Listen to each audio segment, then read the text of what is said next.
নমস্কাৰ আপোনালোক সকলোকে মোৰ চেনেলত স্বাগতম জনাইছো আজি মই বনাবলৈ গৈ আছো কঁঠালৰ মালপোৱা একেবাৰে সহজ হয় তেন্তে আহকচোন আমি ভিডিওটো আৰম্ভ কৰো কঁঠালৰ মালপোৱাৰ বাবে মোক লাগিব 1 কাপ ময়দা আৰু লৈছো 1 কাপ আটা এতিয়া তাত মই অকমান ইলাইচি গুড়া দিম তাৰ লগতে বেকিং সোডা আৰু নিমখ এইখিনি সামান্য পৰিমাণৰ দিছো এতিয়া তাত মই প্ৰায় 1 চামুচ আৰু অকমান চেনি দিছো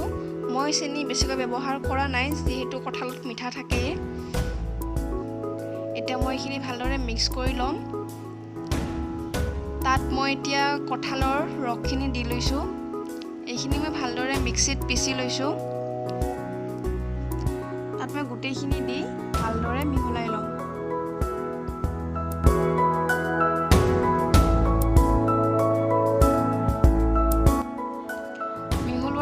পিছত তাত মই গাখীৰ দিছো মই গাখীৰ প্ৰায় 2 কাপৰ প্ৰয়োজন হৈছে মই গুটেইখিনি একেলগে দিয়া নাই অলপ অলপকৈ মই দিছো কাৰণ গুটেইখিনি একেলগে দিলে বেটাৰটো আমাৰ ভাল নহয় তাত মই আৰু দিছো গাখীৰ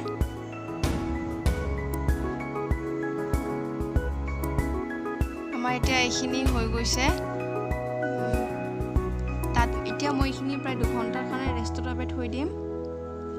এসাক 2 ঘণ্টা পিছত আমাৰ এইখিনি ৰেডি হৈ গৈছে ইয়াত মই অকমান পানী দি মিক্স কৰি লৈছিলো কাৰণ বেটাৰটো অকমান ডাঠ হৈ গৈছিল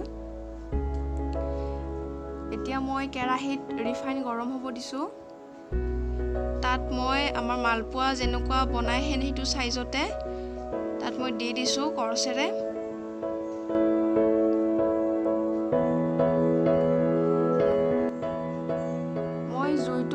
মিডিয়াম ফ্লেমত ৰাখিছো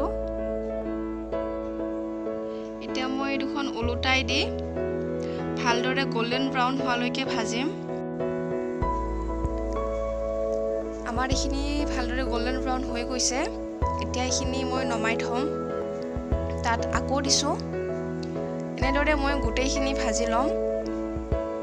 এইখিনিও সেই একে প্ৰায় গোল্ডেন ব্ৰাউন হোৱালৈকে মই এইখিনি প্ৰায় ভাজিছো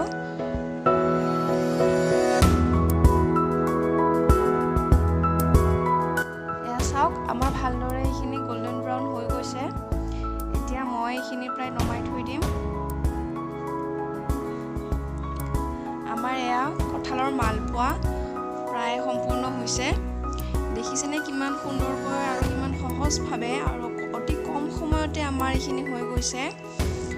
তেন্তে ভিডিওটো চাই কেনে পালে নিশ্চয় জনাব আৰু মোৰ চেনেলটো লাইক শেয়াৰ এণ্ড সাবস্ক্ৰাইব কৰিব নাপাহৰিব